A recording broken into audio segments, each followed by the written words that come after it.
Salut, c'est Trado, je suis content de vous retrouver pour la mise à jour de l'analyse technique du CAC 40. Quelle horrible journée, et encore on se rend pas bien compte parce que nous avons terminé évidemment avant la clôture des marchés américains, mais le Nasdaq abandonne 5,5%, le Dow Jones abandonne 4% et on s'en tire bien avec 1,4%, mais encore une fois, la hausse s'est précipitée après la clôture des marchés parisiens. Il y a forte chance pour que ce soit assez effrayant demain matin à l'ouverture en France.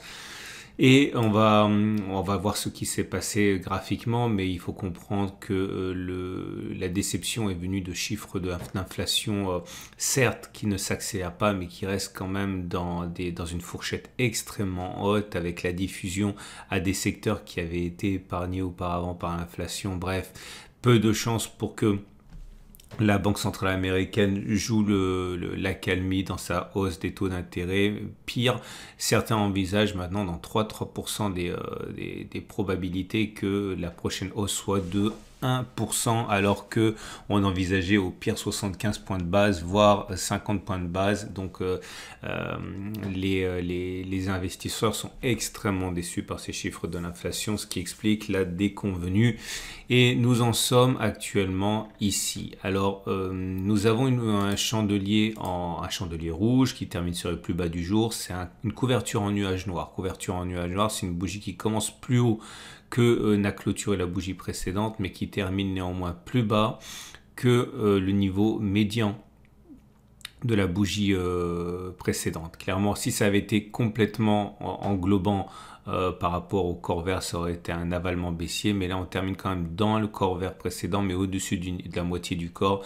Bref, couverture en nuage noir, et il faut savoir que ça, normalement, ça appelle une continuation de la baisse. Alors je vais pas backtester ça, tout simplement parce qu'il est quasiment acquis. Enfin, rien n'est jamais sûr, mais ça n'apporterait pas grand-chose tant on pense que demain sera une journée rouge. Donc, je vais tester autre chose, mais il faut savoir que ça, normalement, c'est vraiment pas bon. Si à ça, on ajoute le fait que le chandelier japonais, du coup, on était plutôt pas trop mal sur la séance précédente, puisqu'on avait fait une belle séance. Donc, du coup, c'est assez trompeur pour le coup. Nous sommes toujours sur un régime de bougie haussière avec une bougie sans mèche basse, mais il faut comprendre que les circonstances particulières du moment amène quand même à relativiser ce chandelier à Kinashi. Alors ce qui va être très intéressant, c'est au niveau du trend break, parce que j'avais déjà expliqué, j'ai expliqué plusieurs fois que lorsqu'on a un bloc vert ainsi, eh bien il est rare que l'on a un bloc rouge juste après. Généralement c'est un deuxième bloc vert, comme ça a été le cas ici ou ici. Ce qui veut dire en substance que normalement s'il y a une correction, eh bien ce serait surtout un bon point d'entrée pour acheter. Donc attention de ne pas sauter à des conclusions trop hâtives. Il y aura peut-être des opportunités malgré la vague de baisse à laquelle on risque d'assister maintenant. Gardez ça quand même sous le coude pour plus tard. Vous remarquez également pour l'instant que les éléments techniques ne sont pas complètement dégradés, mais encore une fois c'est biaisé par le fait que le pire de la séance s'est retrouvé alors qu'on était fermé. Je vais faire les choses comme si on ne le savait pas. Donc la moyenne mobile à cette période est toujours ascendante en dessus, donc la tendance immédiate elle est haussière. La moyenne mobile à 20 périodes qui nous donne la moyenne mobile, la tendance générale elle est baissière puisqu'on repasse en dessous. La moyenne mobile à 50 jours, on repasse en dessous, mais elle est ascendante, donc la tendance de fond, elle est plutôt neutre. Et la moyenne mobile à 200 jours, elle est baissière, puisqu'on est en dessous de la M200 qui descend. Et ce qui nous amène aux autres éléments techniques. Et ce que j'aimerais voir avec vous, parce que là bon, je suis désolé, je me répète, mais il est quasiment acquis que demain sera une baisse, donc ça ne nous apporte pas vraiment d'éléments de faire des backtests sur ce qui va se passer aujourd'hui. Je voudrais vous amener sur les données hebdomadaires. Je vais expliquer pourquoi, parce que la semaine dernière, on a eu un signal haussier, on a eu un avalement haussier justement ici, vous voyez, et là, comme ça. Et malgré la baisse à laquelle on risque d'assister, eh bien, on risque d'être encore au-dessus des précédents plus bas récents. Okay, donc on va voir ce qui s'est passé les précédentes fois qu'on a eu un avalement haussier, avalement haussier, vous regardez le corps précédent, il doit être rouge, vous regardez le corps numéro 2, il doit être vert. et le corps vert doit avaler le corps rouge. On ne regarde pas les mèches, hein, on regarde simplement les corps. Donc ceci est un avalement haussier, comme ceci est un avalement haussier. Okay, et on va regarder la stratégie suivante. Est-ce qu'il est plausible que l'on monte ou est-ce qu'il est plus plausible que l'on descende après une bougie verte comme ça? Alors on va regarder deux choses. Je vais prendre cet avalement baissier là parce que c'est plus facile. On regarde la distance entre la clôture et les plus bas de la bougie 2 de cet avalement baissier.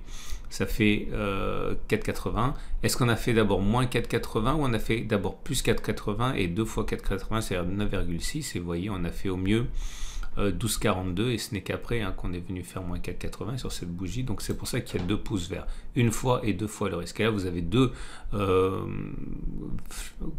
pouces vers le bas parce qu'il fallait faire au moins 4,78 avant de faire moins 4,78. On est monté jusqu'à 4,21 mais pas 4,78 et on a ensuite déclenché le stop de protection sur cette bougie.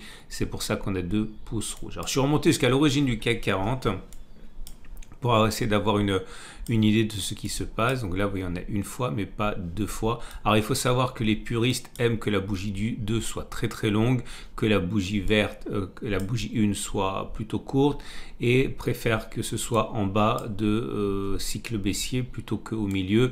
Mais bon, vous pouvez remarquer d'ailleurs rapidement que ça fonctionne aussi quand c'est au milieu. Donc c'est pour ça que je tiens compte de tout.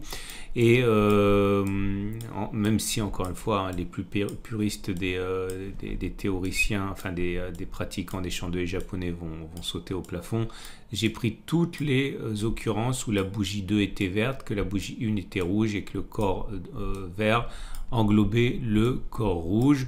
Et comme je l'ai dit, je suis remonté jusqu'en 1987, l'origine du CAC 40, et je vais vous donner le bilan. Voilà.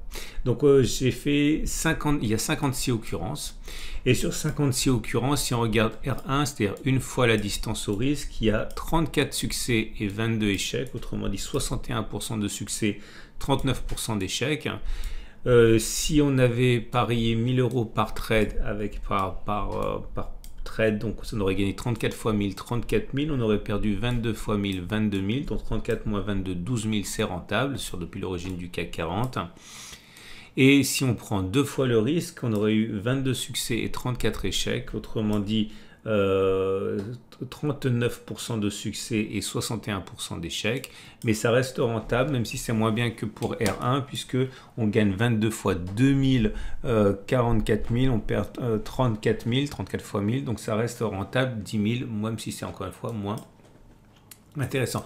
Ce que je suis en train de vous dire là encore une fois, c'est que bon, au-delà des circonstances particulières qui sont celles du moment, vous voyez que si on met le stop de protection à 3,13, il faut faire 3,13 au minimum statistiquement. Et ça voudrait dire que voilà, si on baisse et qu'on voit des signes de rémission ou d'accalmie baissière, ça peut également être une occasion pour acheter pour viser plus 3,13. Okay, bon, on va voir ce qui va se passer, mais voilà, vous pensez bien que parmi tous les avalements haussiers qu'il y a eu, on a eu des situations assez apocalyptiques et pourquoi ne pas envisager qu'une fois de plus, derrière la baisse de très court terme, la hausse se remette en place. J'en sais rien, je partage avec vous. Et on va terminer avec l'Ishimoku. Et bon, l'Ishimoku, rien du tout de neuf, c'est toujours pareil, je le répète, on est toujours en situation de fond qui est neutre, puisque vous avez la SSB qui elle-même est à plat comme ça.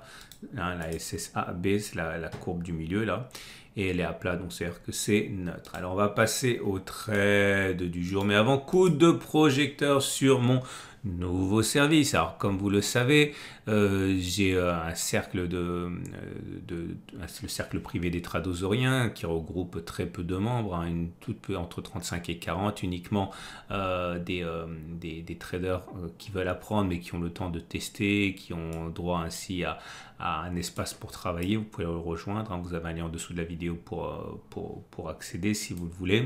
Mais comme tout le monde n'est pas disponible pour faire partie du cercle privé, parce que tout le monde n'a pas le temps, j'ai sorti les archives, c'est-à-dire les meilleurs webinaires que j'ai isolés pour vous. Donc c'est les webinaires que je donne de manière hebdomadaire sur le cercle privé. Vous voyez, il y a vraiment de tout, par exemple là, mes secrets pour utiliser le RSI, comment détecter les bonnes cassures d'obliques et se méfier des mauvaises, ça je vous l'apprends, l'utilisation, on va dire mon utilisation entre guillemets secrète du super train, comment savoir statistiquement quand une résistance va casser, c'est une des choses les plus difficiles, les volumes, je parle rarement des volumes, pourtant j'ai mes petits secrets.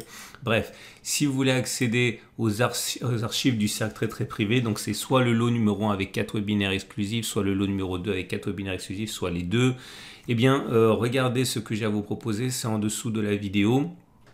J'ai vraiment essayé de limiter le prix au minimum et je ne pense pas que vous puissiez trouver moins cher en termes de qualité que ce que je vous propose.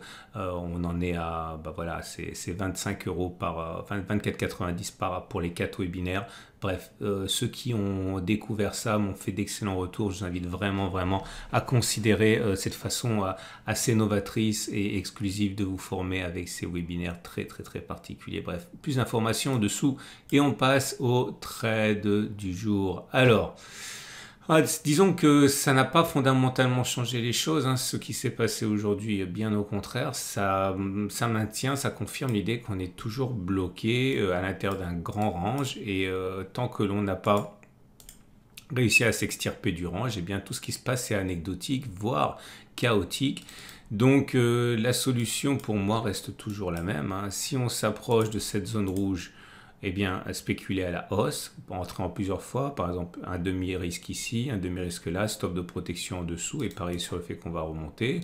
Si on veut spéculer à la baisse, on peut spéculer sur la couverture en nuage noir. Le problème, c'est que la couverture en nuage noir va vous amener dans cette zone rouge. Si vous mettez le stop de protection au-dessus de la couverture en nuage noir, vous allez avoir un ratio gain-risque qui est pas très bon et donc ça éventuellement il fallait le faire avant, spéculer à la baisse, mais là ça me semble, on va être précipité dans la zone où le rebond est plausible, donc je spéculerai pas à la baisse maintenant, mais attention, je dis pas que ça va pas baisser, je dis pas qu'on peut pas envisager de spéculer à la baisse, je dis simplement que si vous envisagez qu'on fasse un trading range, ok, vous allez vous retrouver là quasiment à l'ouverture. Vous voyez bien qu'on est déjà dans le support, donc c'est un petit peu dangereux. La seule façon de justifier d'un trade baissier, ce serait éventuellement attendre que ça baisse, ok, et que ça remonte un petit peu, et puis à ce moment-là spéculer à la baisse, ou alors si vous pensez qu'on va casser carrément la zone de support, là aussi ça se justifie, mais bon, c'est pas non plus le scénario qui s'impose de lui-même, hein.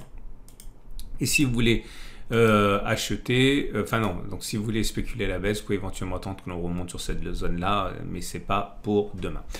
Voilà ce qu'on pouvait dire pour la matrice de trading intraday. Bon, je vous renvoie au site, hein, pour l'avoir plus longtemps, mais voilà, ça donne à peu près ça. Je pense que le premier courant acheteur serait sur 6180, 6168, hein. Ce sont des trades qui sont dangereux, mais il y a des chances pour que si on baisse demain, elle est encore de 1,3%. Si ça tient, 6180, 6168, il y a des chances pour que les traders tentent leur chance en mettant un stop de protection en dessous de cette zone et en pariant sur un rebond, on va dire passager, transitoire. Autre zone d'achat, naturellement, celle des 6037, 6008, si vous avez la patience d'attendre. On verra. Je vous souhaite une excellente journée. Je vous invite à considérer de regarder la vidéo sur les archives. Ça pourrait vous intéresser pour en savoir davantage si vous voulez acquérir les webinaires. Et je vous dis à demain pour la mise à jour. Ah oui, il y a l'analyse de l'or aussi, hein, qui pourrait vous intéresser.